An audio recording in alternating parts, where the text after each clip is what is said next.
one of the worst times were when we were in a place called Alto, and Dutch Mantell had a program going on with this kid, Ray Gonzalez.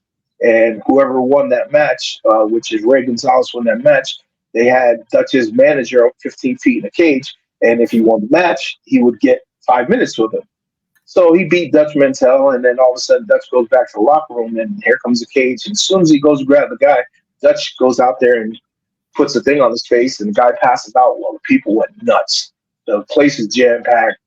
Now it's our time to come out there and try to get this other wrestler that they turned babyface. He came out of nowhere. He wasn't allowed in the babyface locker room. He wasn't allowed in the heel locker room. So he came from outside dressed, and he came over there with a shoe, and he started wearing Dutch Mantell out. So that was our cue to go out there and try to break him up. He starts beating the crap out of us. Dutch goes back, never makes it back to the locker room. Fans grabbed his legs. He fell. They kicked him. They split his eye wide open. The security guards jumped on top of him, got him in there. Here's Glenn Jacobs, Kane. He was there at that time. He's putting his feet up against the door, but we're stuck at the middle of the ring. Me and my partner and our manager, we have nowhere to go. They won't let us in the locker room. They closed it off. We can't go outside. There's fans outside. So we were actually in the middle of the ring for about 45 minutes. Oh, get in the locker room. And then when we got time, when the security guard goes, let's go now, because they started separating.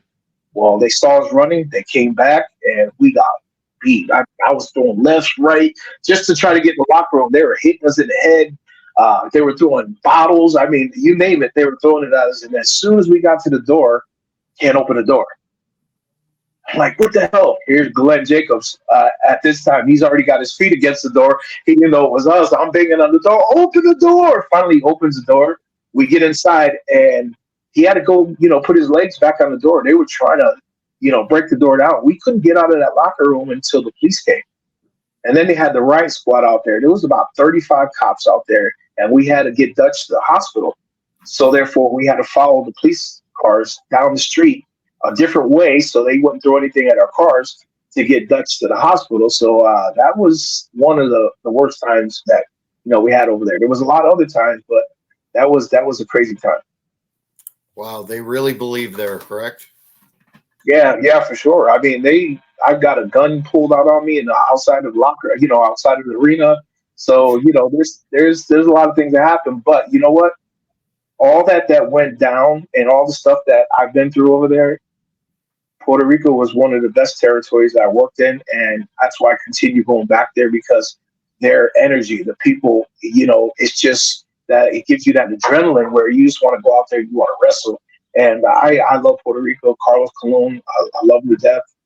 His family, Carlitos, Epico, the whole family. I know them since they were young, before they were wrestling.